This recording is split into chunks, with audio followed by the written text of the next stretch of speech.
Hi, I'm Geeta. Welcome to my channel.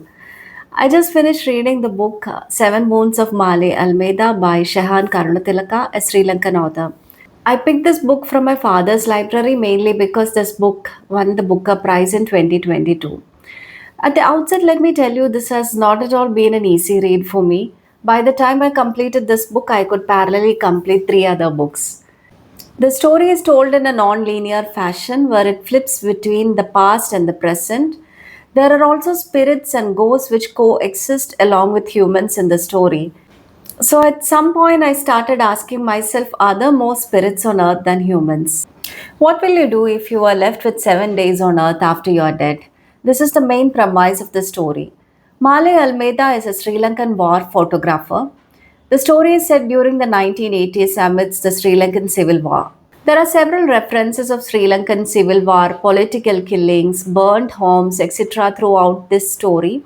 As a reader, I could experience these events through the lens of Mali, who actually saw all these events as a journalist. Story begins with the ghost of Mali Almeida standing in the in between. The in between is the place between death and the afterlife. So basically, Mali has 7 days left on earth before he goes to the next phase. Mali absolutely has no memory of his final moments, so he doesn't know how he died. Mali has a bunch of photographs hidden somewhere, which he believes could literally shake Sri Lanka.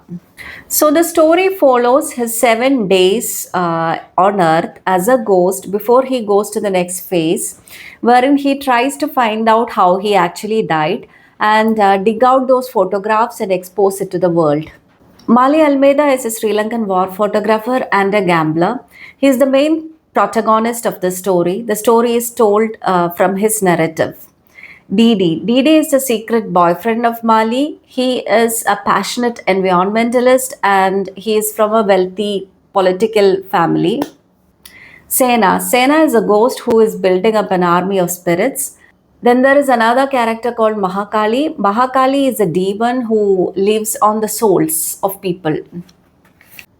As I mentioned, this has not at all been an easy read. What adds to the confusion, along with the non linear way of storytelling, is that Mali refers to himself as you in this story. So, as a reader, we get confused at times who is this you, whether it is you, the reader, or Mali. This book has an interesting narrative style which is different from other books which I have read.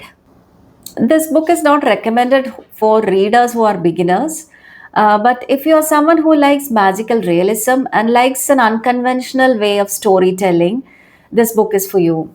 If you have read this book, please do share your comments.